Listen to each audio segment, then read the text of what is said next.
उहाँले सांसद बन्न पाउनुहुन्न, उहाँ मन्त्री बन्न पाउनुहुन्न। यो कुरा निश्चित छ।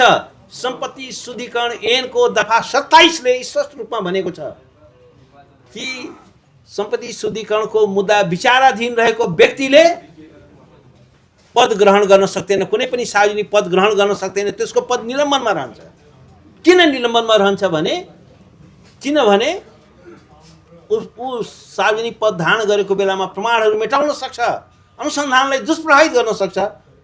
र यो चाहिँ एउटा हामीले बुझ्नुपर्ने कुरा के छ भने सम्पत्ति शुद्धिकरणको अपराधलाई हाम्रो संहिताको दफा 116 ले यसलाई फिर्ता लिन मिल्दैन, फिर्ता लिन नमिल्ने क्याटेगोरीमा राखेको छ। किन राखेको छ भने सम्पत्ति शुद्धिकरणको अपराध भनेको यो राष्ट्रिय अर्थव्यवस्था विरुद्धको अपराध मात्र होइन, this is a crime against international financial order. यो अन्तर्राष्ट्रिय प्रकृतिको अपराध हो। त्यसकारण चाहिँ के छ भने यो चाहिँ नेपालको कानुनमा यो व्यवस्था राखिएको छ, यो फिर्ता लिन मिल्दैन। फिर्ता लियो भने Nepal will be black listed. फिर्ता लिने कानुन बनाएको छ कि फिर्ता लिन मिल्दैन, तर सरकारले फिर्ता लिँदैछ। फिर्ता लियो भने नेपाल असफल राज्य हुन्छ र उहाँहरूले हुन त यो पनि गर्न सक्नुहुन्छ, 2/3 बहुमत छ, त्यो कानुन नै परिवर्तन गरिदिन सक्नुहुन्छ। तर कानुन परिवर्तन गर्नुभयो भने नेपाल चाहिँ अन्तर्राष्ट्रिय नाकाबन्दीमा पर्छ।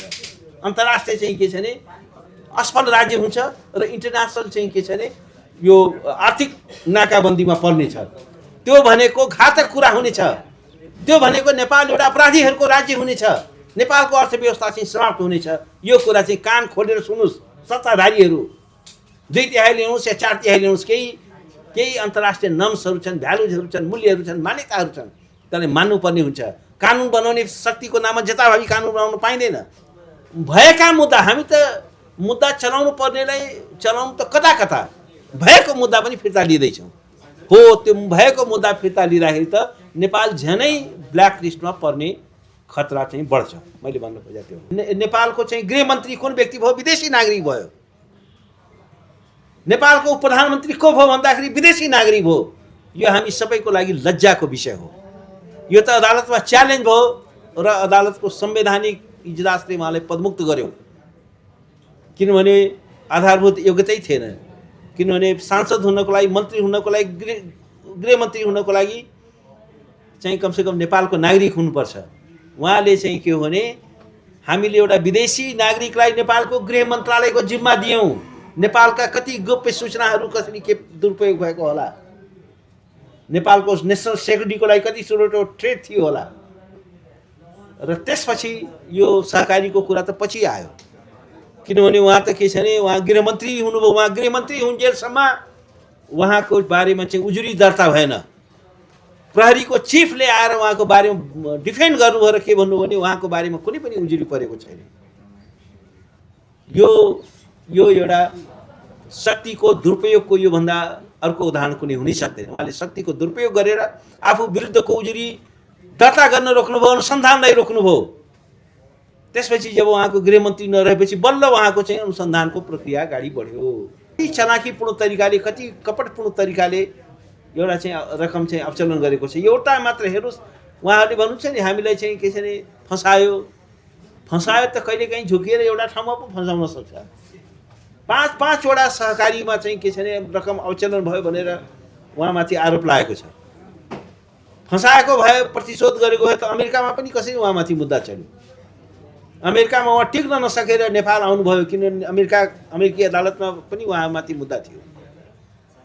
त्यसकारण के हो भने, र अर्को कुरा के छ भने उहाँ साँच्चीकै एउटा क्लिन पर्सनालिटी भएको भए जुन बेला मुलुक क्राइसिसमा थियो नागरिकता त्यागेर चाहिँ विदेशमा जानुभयो। नेपालको नागरिकता त्याग्नु भएको छ। अलिकति पनि राष्ट्रप्रेम भएको व्यक्ति, अलिकति मुलुकको प्रति माया भएको व्यक्तिले आफ्नो नागरिकता त्याग्दैन। त्यसपछि नेपाल आउनुभयो, त्यो नागरिकता चाहिँ लुकाएर पुनः चाहिँ के छ भने नेपाली नागरिकता प्रयोग गर्नुभयो। अदालतले उहाँलाई पदमुक्त गरिदियो। योभन्दा धोकाधडी के हुन्छ? कि यो मुलुकमा एउटा यस्तो व्यक्ति को पार्टीले यत्रो भोट ल्याएको छ, त्यो आफैमा एउटा चाहिँ विडम्बनापूर्ण कुरा छ। अब यो चाहिँ लोकतन्त्रको राम्रो पक्ष हो कि के पक्ष हो कि जुन व्यक्ति माथि गम्भीर मामिलाहरू अदालतमा विचाराधीन छन् त्यो पार्टीको सभापति छ र उसको पार्टीले यत्रो धेरै सिट ल्याएको छ। त्यसकारण यो आफैमा एउटा एउटा विडम्बनापूर्ण नेपाली इतिहासको यो एउटा विडम्बनापूर्ण तथ्य हो। अब जहाँसम्म रवि लामिछानेको मुद्दा के हुन्छ भन्ने कुरा त अब अदालतले बोल्ला। तर एउटा कुरा हामीले के बुझ्नु जरुरी छ भने कि रवि लामिछानेमाथि के मुद्दाहरू विचाराधीन छन् भन्दाखेरि सहकारी ठगीको मुद्दा छ, त्यसपछि सङ्गठित अपराधको मुद्दा छ र त्यसपछि सम्पत्ति शुद्धिकरणको मुद्दा छ। यो तीनवटै मुद्दाहरू गम्भीर प्रकृतिका अपराधहरू हुन्। यो चान्चुने अपराध होइन। उहाँले एउटा मात्रै सहकारीमा होइन, उहाँले पाँचवटा सहकारीको रकम अपचलन गर्नुभयो भन्ने कुराको बारेमा उहाँले आरोप लागेको छ। एउटा अदालतमा मात्र होइन, पाँचवटा अदालतमा यो मुद्दाहरू विचाराधीन छ। एउटा मात्रै अदालतमा मुद्दा विचाराधीन हुँदाखेरि पनि ठुलो कुरो हुन्छ। पाँचवटा चाहिँ के छैन अदालतमा विचाराधीन छ र यसमा उहाँ एक्लैको मात्रै इन्भल्भमेन्ट छैन। जीबी राई लगायत धेरै ठुलो सङ्ख्यामा मान्छेहरू छन्। त्यसकारण के छ नि यो चाहिँ एउटा अर्गनाइज क्राइम चाहिँ अभियोजन पक्षले के देख्यो भने यसमा चाहिँ एउटा मात्रै सहकारी छैन। हेर्नुहोस्, पाँचवटा सहकारी छ र त्यसमा केही समान व्यक्तिहरू छन्, केही फरक व्यक्तिहरू पनि त्यसमा इन्भल्भ छन् भनेपछि एकजना व्यक्तिको कारणले मात्रै एकजना व्यक्तिले मात्रै यत्रो अपराध चाहिँ घटित गराएको होइन। ठुलो सङ्ख्यामा व्यक्तिहरू छन् र उनीहरूको एउटा कोअर्डिनेटेड एक्सन प्लान छ। र एउटा कुरा के देखिन्छ भने हेर्नुहोस्, एउटा विडम्बना के छ भने यो चाहिँ गरिब गुरुवाको पैसा चाहिँ गरिबीको रेखामुनि रहेका मानिसहरूको पैसा हो। यो कुनै धनी मानीको पैसा होइन। मकै पोल्नेहरूको पैसा छ, साना बचतकर्ताहरूको पैसा छ। त्यसमा त्यो पैसालाई चाहिँ उहाँहरूले अपचलन गरेर उहाँको आफ्नो तलबै 5 लाखभन्दा बढी थियो। 3 करोड 4 करोडको गाडीमा चढ्नुभयो। उहाँहरूले अलिकति पनि हेक्का भएन कि यो चाहिँ एउटा न्यूनतम एउटा गरिबीको रेखामुनि रहेका व्यक्तिहरूको नागरिकहरूको पैसालाई हामीले यसरी मिसयुज गर्दैछौँ। र एउटा कुरा के हुँदो रहेछ भने एउटा नेचर के देखिन्छ भने त्यो पैसालाई मिडियामा लगानी गरियो। हेर्नुहोस्, मिडियामा किन लगानी गरियो भन्दाखेरि यो मिडिया चाहिँ के छैन वेल प्रोटेक्टेड हुन्छ। किनभने ओहो मिडियामाथि आक्रमण गर्यो, मिडिया भनेको त लोकतन्त्रको खम्बा मानिन्छ नि। त पैसा अपचलन गरेर मिडियामा लगानी गरियो ताकि आफूलाई सुरक्षित बनाउनको लागि मिडियालाई हतपति। किनभने हेर्नुहोस्, उहाँमाथि त धेरै पछि मात्रै आरोप लाग्यो। किनभने उहाँ मिडियाको मान्छे हुनुहुन्थ्यो, मिडिया चलाएर बस्नु भएको थियो, पपुलर कार्यक्रम चलाउनु भएको थियो, त्यो टेलिभिजनको चाहिँ उहाँ म्यानेजिङ डिरेक्टर हुनुहुन्थ्यो। त्यस कारण चाहिँ के छ भने मिडियामा सुरुमा सरकारले चाहिँ हात हाल्न सकेन। कति चलाकीपूर्ण तरिकाले, कति कपटपूर्ण तरिकाले एउटा चाहिँ रकम चाहिँ अपचलन गरेको छ। एउटा मात्र हेर्नुहोस्, उहाँहरूले भन्नुहुन्छ नि हामीलाई चाहिँ के छ भने फसायो त कहिलेकाहीँ झुकिएर एउटा ठाउँमा पो फसाउन सक्छ। 5-5वटा सहकारीमा चाहिँ के छ भने रकम अपचलन भयो भनेर उहाँमाथि आरोप लागेको छ। फसाएको भए, प्रतिशोध गरेको भए त अमेरिकामा पनि कसरी उहाँमाथि मुद्दा चल्यो। अमेरिकामा उहाँ टिक्न नसकेर नेपाल आउनुभयो, किनभने अमेरिकी अदालतमा पनि उहाँमाथि मुद्दा थियो।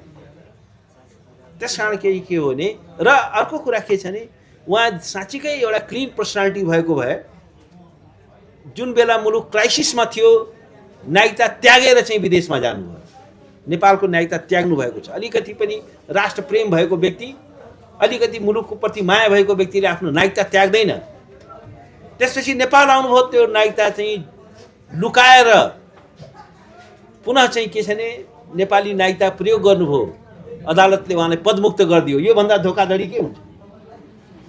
उहाँमा अलिकति इमान्दारी र नैतिकता भएको भए उहाँले चाहिँ के भने एक त नेपाली त्यो व्यक्तिले नागरिकतै त्याग्दैन, मुलुक त्यागेर हिँडेको मान्छे, मुलुकलाई लात मारेर हिँडेको बेला जुन बेला माओवादी सङ्कटमा थियो मुलुक, र त्यसपछि उहाँले चाहिँ के छ भने अमेरिकी नागरिकता त्याग नगरिकन नेपालमा आएर मिडियामा काम गर्नुभयो। अलिकति नैतिकता थियो उहाँ। र त्यसपछि उहाँले त्यो एउटा चाहिँ त्यागिसकेको नागरिकतालाई प्रयोग गरेर उहाँले नेपालमा पार्टी गठन गर्नुभयो। उहाँ कहिले अमेरिकी पासपोर्ट लिएर विदेश यात्रा गर्नुहुन्थ्यो, कहिले नेपाली पासपोर्ट लिएर यात्रा गर्नुहुन्थ्यो र त्याग गरिसकेको नागरिकतालाई प्रयोग गरेर पार्टी गठन गर्नुभयो र संसद पदको मात्र होइन गृहमन्त्री प्रधानमन्त्रीको शपथ खानुभयो। लुकाएर एउटा हेर्नुहोस्, एउटा चाहिँ के छ भने नेपालको चाहिँ नागरिक, नेपालको चाहिँ गृहमन्त्री कुन व्यक्ति भयो? विदेशी नागरिक भयो। नेपालको प्रधानमन्त्री को भयो भन्दाखेरि विदेशी नागरिक भयो। यो हामी सबैको लागि लज्जाको विषय हो। यो त अदालतमा च्यालेन्ज भयो र अदालतको संवैधानिक इजलासले उहाँलाई पदमुक्त गर्यो, किनभने आधारभूत योग्यतै थिएन। किनभने सांसद हुनको लागि, मन्त्री हुनको लागि, गृहमन्त्री हुनको लागि चाहिँ कमसेकम नेपालको नागरिक हुनुपर्छ। उहाँले चाहिँ के हो भने हामीले एउटा विदेशी नागरिकलाई नेपालको गृह मन्त्रालयको जिम्मा दियौँ। नेपालका कति गोप्य सूचनाहरू कसरी के दुरुपयोग भएको होला, नेपालको नेसनल सेक्युरिटीको लागि कति ठुलो थ्रेट थियो होला।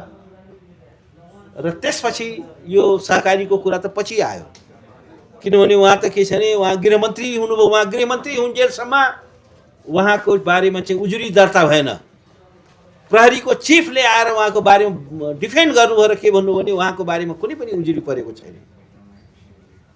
यो एउटा शक्तिको दुरुपयोगको योभन्दा अर्को उदाहरण कुनै हुनै सक्दैन। उहाँले शक्तिको दुरुपयोग गरेर आफू विरुद्धको उजुरी दर्ता गर्न रोक्नुभयो, अनुसन्धानलाई रोक्नुभयो। त्यसपछि जब उहाँको गृहमन्त्री नरहेपछि बल्ल उहाँको चाहिँ अनुसन्धानको प्रक्रिया अगाडि बढ्यो र उहाँको चाहिँ खातामा चाहिँ करोडौँ रुपियाँ चाहिँ भेटियो, त्यसको ट्रान्जेक्सन्सहरू देखियो। र उहाँले के भन्नुहुन्छ, यो खातामा कसरी पैसा आयो त्यो मलाई थाहा छैन। तपाईँको खातामा कसरी पैसा आउँछ त्यो थाहा हुँदैन।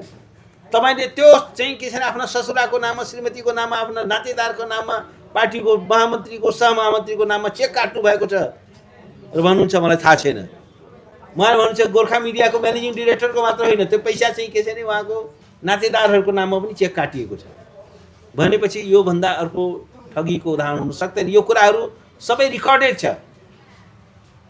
र त्यसपछि उहाँमाथि सङ्गठित अपराधको मुद्दा लगाइएको छ। र अहिले सरकारले के गर्यो भने महान्यायाधीश, अब यो सरकार चाहिँ सुशासनको नारामा बनेको सरकार हेर्नुहोस् है, सुशासनको नारामा बनेको सरकारले चाहिँ के छ भने उहाँको चाहिँ गम्भीर मामिलाहरूलाई चाहिँ फिर्ता लिने निर्णय गर्यो। सङ्गठित अपराध र चाहिँ सम्पत्ति शुद्धिकरणको मुद्दा। नेपालको कानुनमा यो चाहिँ कार्यविधि संहिताको दफा 116 ले स्पष्ट व्यवस्था गरेको छ कि सम्पत्ति शुद्धिकरणको मुद्दा फिर्ता लिन मिल्दैन। अनि के छ भने कपटपूर्ण तरिकाले के गरियो भने दफा 36 को प्रयोग गरियो होइन। यो त मुद्दा फिर्ता होइन, यो त हामीले संशोधन गर्दैछौँ। संशोधन गर्नको लागि पनि के छ भने नयाँ प्रमाणहरू भेटिनुपर्छ। तर एउटा व्यक्ति उहाँले थुनामा बसेर हेर्नुहोस्, एउटा प्रतिवादीले चाहिँ एउटा थुनामा बसेको व्यक्तिले निवेदन दियो कि मेरो चाहिँ के छ भने मेरो चाहिँ यो मुद्दा फिर्ता लिपाऊँ भनेर कुनै प्रमाण भेटिएको छैन। दफा 36 मा के व्यवस्था छ भने नयाँ प्रमाण भेटिनु पर्यो। नयाँ प्रमाण भेटिएर होइन, एउटा जेलबाट एउटा प्रतिवादीले चाहिँ के छ भने निवेदन दियो। महान्यायाधिवक्ता कसको वकिल हो? पीडकको, प्रतिवादीको वकिल हो कि पीडितको वकिल हो? तर चाहिँ के छ भने महान्यायाधिवक्ता चाहिँ के छ भने पीडकको वकिल, प्रतिवादीको वकिलको रूपमा प्रस्तुत भयो र उनको चाहिँ मुद्दा चाहिँ फिर्ता लिने निर्णय गरियो। र फिर्ता लिने निर्णय गरेपछि सर्वोच्च अदालतमा अहिले त्यो मुद्दा विचाराधीन छ।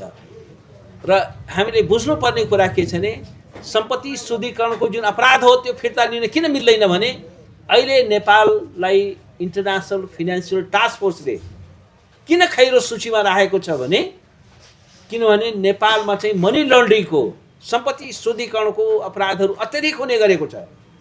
र त्यति मात्र होइन, त्यहाँ एउटा चाहिँ उनीहरूको चाहिँ IFTI को इन्टरनेसनल फाइनेन्सियल टास्क फोर्सको मा चाहिँ के भनिएको छ भने त्यसको रेकमेन्डेसनमा 12 मा के भनिएको छ भने कि नेपाललाई अहिले हामीले खैरो सूचीमा किन राख्नु पर्यो भने किनभने नेपालमा जो प्रभावकारी पेप भन्छ भनेको चाहिँ पोलिटिकली एक्सपोज पर्सनहरू, राजनीतिक रूपमा प्रभावकारी व्यक्तिहरू राजनीतिक रूपमा इन्फ्लुएन्सियल व्यक्तिहरू उनीहरूको विरुद्धमा चाहिँ सम्पत्ति शुद्धिकरणमा अनुसन्धानै गरिँदैन, उनीहरूलाई चाहिँ मुद्दै चलाइँदैन। त्यस कारण के छ भने नेपाललाई चाहिँ के छ भने ग्रे लिस्टमा, खैरो लिस्टमा राख्नु पर्यो। नेपाललाई 2 वर्षको समय दिएको छ, 1 वर्ष समय बितिसकेको छ र 2 वर्षभित्र यदि नेपालले चाहिँ प्रोग्रेस देखाउन सकेन भने नेपाल चाहिँ ब्ल्याक लिस्टेड हुन्छ। अब साँच्चै भन्यो भने नेपाल चाहिँ ब्ल्याक लिस्टेड हुने चाहिँ हामी खतरामा छौँ। किनभने हामीले के गरेका छौँ भने प्रभावकारी राजनीतिक व्यक्तिहरूलाई प्रभावकारी अनुसन्धान, प्रभावकारी रूपमा अभियोजन गर्नुको सट्टा उनीहरूको मुद्दा फिर्ता लिँदैछ। यो भन्दा ठुलो राष्ट्रघात अर्को केही हुन सक्दैन। एउटा व्यक्तिलाई बचाउनको लागि, केही व्यक्तिहरूलाई बचाउनको लागि आज राष्ट्रलाई खतरामा पारिँदैछ, मुलुकलाई असफल राज्य बनाउन खोज्दैछ। ब्ल्याक लिस्ट भयो भने के हुन्छ थाहा छ?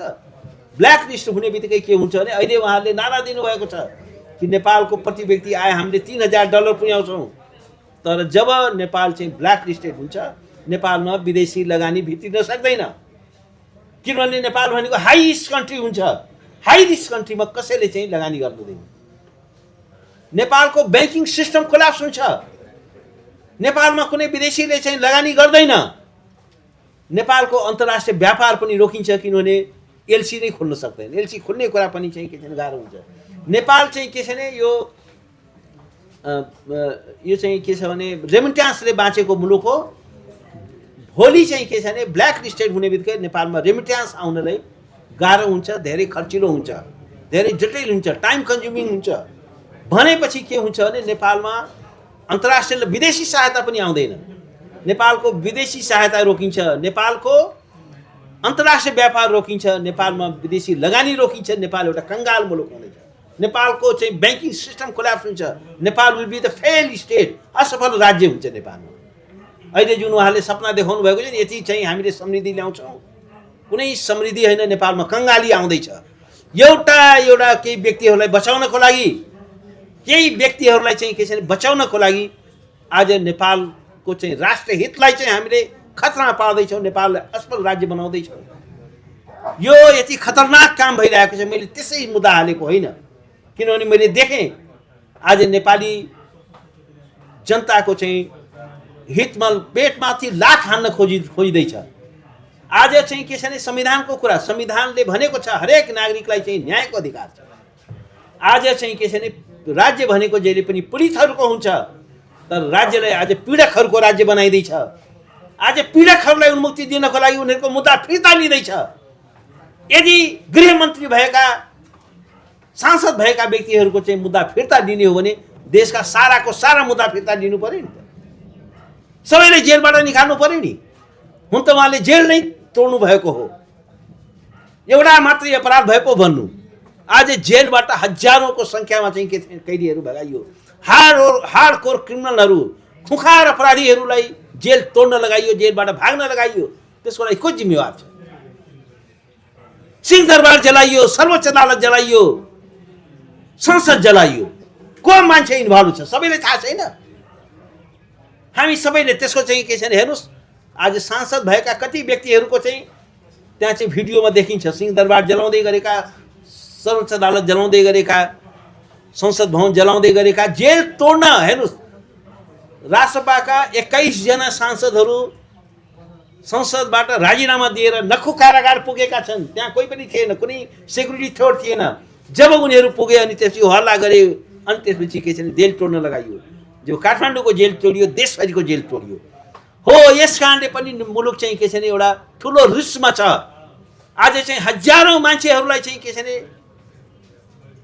भने अध्यागमन विभागले चाहिँ के छ भने विदेशीहरूले चाहिँ भिसा दिँदैन। नेपालीहरूले देख्ने बित्तिकै शङ्का गर्छन्, यो त जेल तोडेर आएको मान्छे हो कि, यो त अपराधी हो कि। आज नेपालको प्रतिष्ठा कहाँ पुगेको छ? नेपालको पासपोर्टको इज्जत कहाँ पुगेको छ? त्यस कारण चाहिँ के हो भने आज नेपाललाई एउटा असफल राज्य बनाउँदैछ। 2/3 घमण्ड नगरे हुन्छ। 2/3 कारणले मुलुकलाई असफल राज्य बनाउन पाइँदैन, मुलुकलाई फेल स्टेट बनाउन पाइँदैन।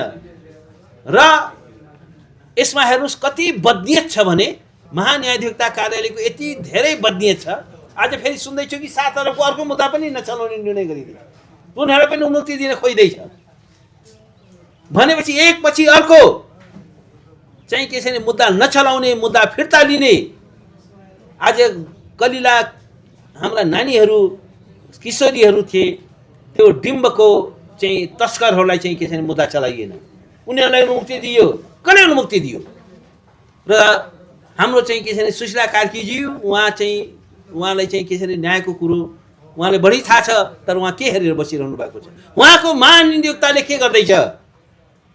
आज चाहिँ के छ भने एकपछि अर्को अपराधहरू हुँदैछ, तर उहाँ चाहिँ मौन हुनुहुन्छ। र उहाँले के गर्दै हुनुहुन्छ भने गृहमन्त्रीलाई चाहिँ के छ भने उहाँले फेरि चाहिँ सांसद बनाइँदैछ। मानौ कि उहाँभन्दा योग्य अब यो व्यक्ति नै छैन कोही। उहाँ चाहिँ के छ भने फेरि यत्रो एउटा लज्जास्पद भयो, आफ्नो निर्णय आफै गर्ने, आफ्नो निर्णय आफै पढेर सुनाउने, आफ्नो निर्णय आफैले पढाउँदै हुन्छ कि श्री रोम अर्याल भनेर। म त सोचे सायद अर्कै कुनै व्यक्ति होला त्यो गुल्मीमा, त आफ्नै नाम पढ्यो, आफैले श्री भनेर एकदम उहाँलाई सिफारिस गरिएको छ। अलिकति पनि लज्जाको बोध छ?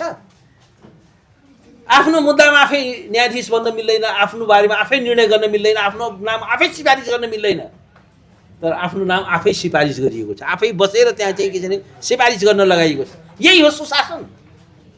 एउटा पिए जसको कुनै योग्यता छैन, सामान्य एउटा योग्यता भएको व्यक्ति, नासुमा जाहिर खाइरहेको व्यक्तिले आज चाहिँ के छ भने प्रकृति कोषको चाहिँ के छ भने अध्यक्ष बनाइएको छ। एक माथि अर्को कुशासनको नमुना होइन। अनि हामी सबै मौन भएर बसिरहेको छौँ, वाह वाह गर्दैछौँ, ताली पिट्दैछौँ। दिनेश सर कि हजुरले धारा प्रवाह बोलिराख्नु भएको छ, बिचमा मैले तपाईँको कुरा काट्नुपर्ने भयो, तर अहिले धेरैले आशा देखिरहेका छन्। एउटा प्रश्नको तपाईँले आशा किन देख्नु भएन, कहाँनिर देख्नु भएन? होइन, आशा गर्ने मैले ठाउँ किन एउटा। अच्छा, अर्को कुरामा हुँदैछु। यो अघि हाम्रो मित्रले भनेर जानुभयो कि उहाँले चाहिँ के छ भने संसदको प्रक्रियामा भाग लिन पाउनुहुन्छ। उहाँको संसदको प्रक्रियामा भाग लिन पाउनुहुन्न, उहाँले सांसद बन्न पाउनुहुन्न, उहाँ मन्त्री बन्न पाउनुहुन्न। यो कुरा निश्चित छ।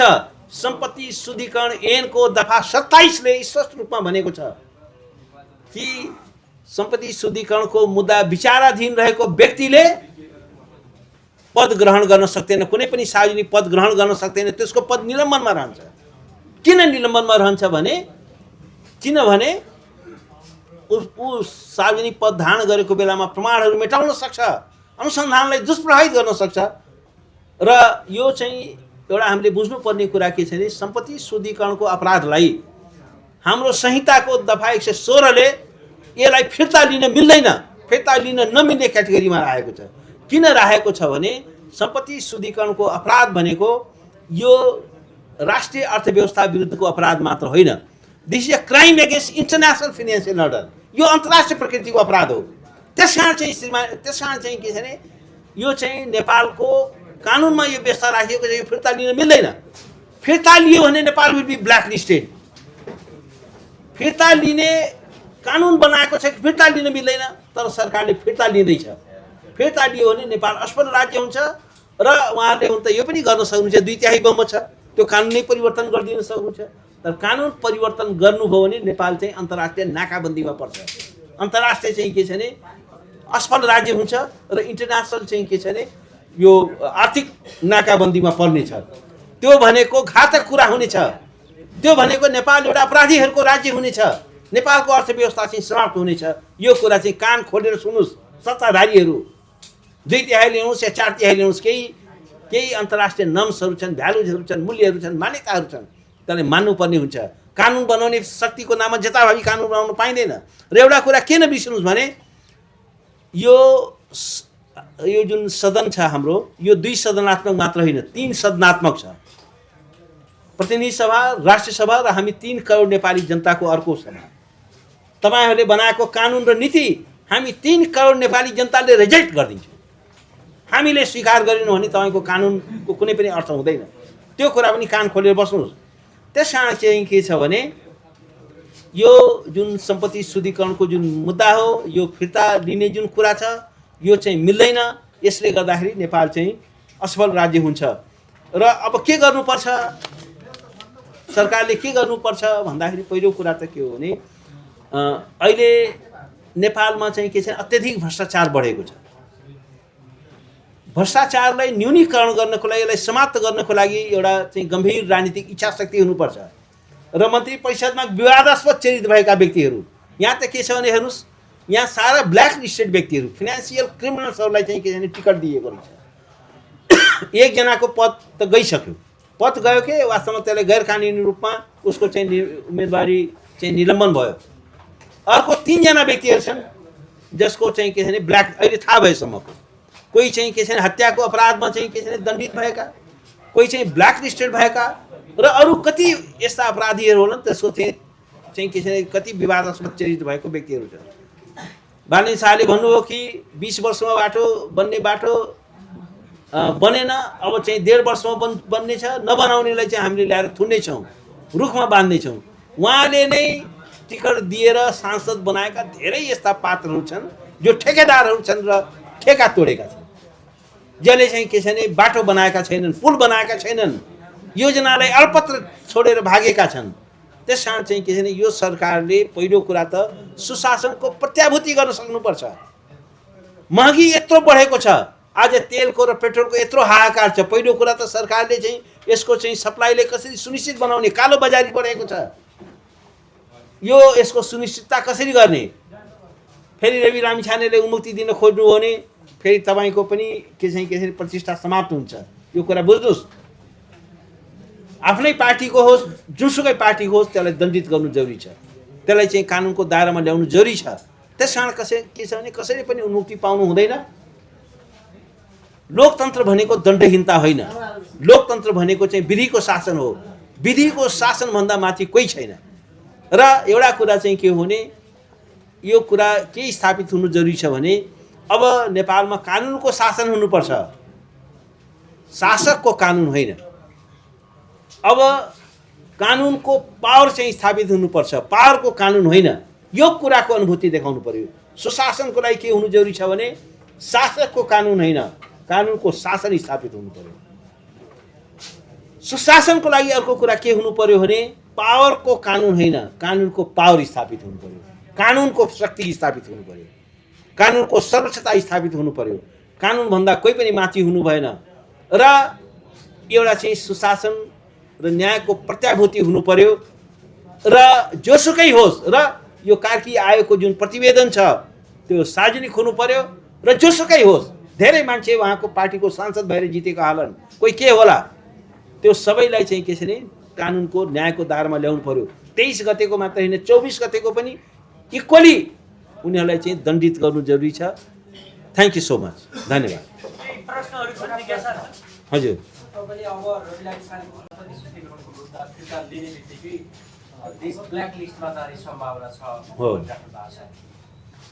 रवि लामिछानेको मुद्दाले मात्रै ब्ल्याक लिस्टमा जाने परिस्थितिमा त हामी पुगेन होला। योभन्दा अगाडिको मुद्दा होइन, मैले एउटा होइन, ठिक छ, मैले ट्रेन्डको कुरा गरेँ। पेप भनेको चाहिँ के भने उनीहरूले सम्पत्ति यो चाहिँ इन्टरनेसनल फाइनेन्सियल टास्क फोर्सले के भनेको छ भने नेपालको ट्रेन्ड एनालिसिस गरेर के भनेको छ भने नेपालमा चाहिँ राजनीतिक रूपमा शक्तिशाली व्यक्तिहरूलाई उनीहरूको अनुसन्धान नहुने, उनीहरूलाई मुद्दा नचलाउने त्यस्ता धेरै व्यक्तिहरू छन्।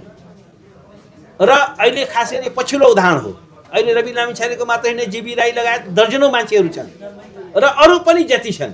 यो त अहिले चाहिँ के छ, अहिले तत्काल उपस्थित भएको कुरा हो।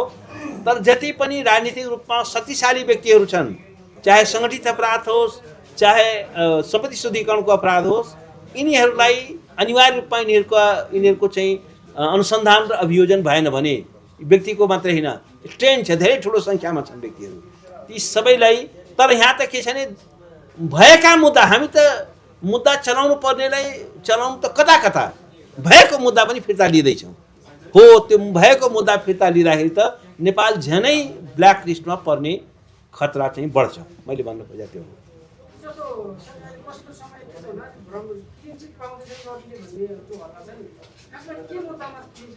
खै त्यो त मलाई थाहा छैन।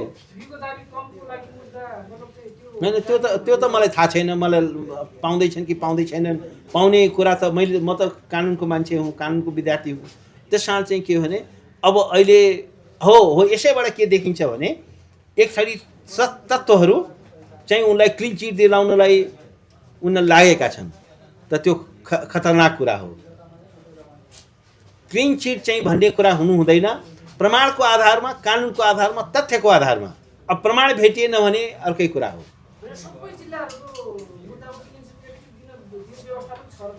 हो यहाँ के गरियो भने एकैचोटि पाँचै, हेर्नुहोस् कानुनमा के व्यवस्था छ भने कुनै नयाँ प्रमाण भेटिएमा त्यो चाहिँ के छैन, अभियोजन संशोधन भनिएको छ। अब त्यो चाहिँ जिल्लाले त्यो पत्र पठाउनु, जिल्लाले त्यहाँ अनुसन्धानको दौरानमा कुनै यस्तो प्रमाण कि होइन यो त मुद्दा नचलाउनु पर्ने रहेछ, निर्दोष रहेछ भन्ने देखियो भने संशोधन हुने भनियो। तर त्यहाँ जिल्लाबाट होइन, तत्त जिल्लाबाट होइन, यहाँ महान्यायाधिकता कार्यालयले के गर्यो भने अँध्यारो कोठामा बसेर एकैचोटि 5 जिल्लामा चाहिँ के छ भने अभियोजन चाहिँ के छ भने फिर्ता लिने जुन निर्णय गर्यो यो नै बदनीयतपूर्ण छ, यो नै गैर कानुनी छ, यो चाहिँ मिल्दैन। त्यसैले चाहिँ के छ भने यो अदालतमा यो मुद्दा चाहिँ के छ भने परेको छ। त्यसको कारण त्यो छ।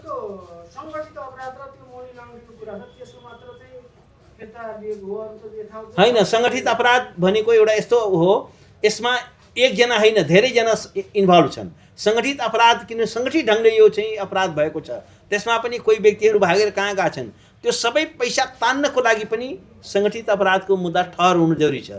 किनभने यति धेरै पैसाको चाहिँ चलखेल भएको छ, अपचलन भएको छ, त्यो सम्पत्ति शुद्धिकरणको मुद्दा भएन भने त्यो सबै पैसा जो चाहिँ के छ भने विदेशमा लगानी गरिएको छ, कहाँबाट कहाँ लगानी गरिएको छ, कहाँबाट कहाँ पुर्याइएको छ, त्यसलाई लेयरिङ गरिएको छ र त्यसबाट चाहिँ के छ त्यो कुरालाई ट्र्याक गर्नको लागि पनि चाहिँ के छ भने सङ्गठित अपराध र यो सम्पत्ति शुद्धिकरणको मुद्दा हुनु जरुरी छ। र त्यसले बल्ल चाहिँ के छ भने यो एउटा चाहिँ कम्प्लिट पिक्चर हुन्छ।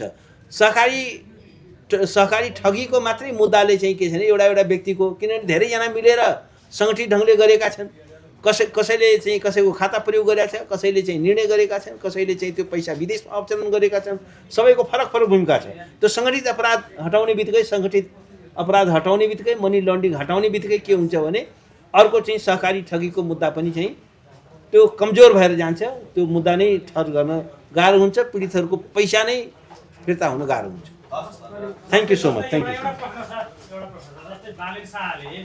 टिकट दिएर संसद बनाएका तस्करी छन्, ठेकापट्टा तोडेका विरोधी छन् भन्नुभयो यहाँले, ती संसदहरूको खुलाइदिनु। अब त्यो तपाईँहरूले मिडियामा पढ्नु होला, ब्ल्याक लिस्टेडको त मुद्दै परिसक्यो। एकजना ब्ल्याक लिस्टेडको त अब उम्मेदवारी नै रद्द भएर उनको पदै गइसक्यो। अर्को 3 जना चाहिँ उदयपुर सिन्धुलीको छन्, तिनको पनि मुद्दा दर्ता भइसकेको छ। अब मुद्दा चाहिँ सुनवाईको प्रक्रियामा छ, तपाईँले थाहा पाइहाल्नुहुन्छ। धन्यवाद।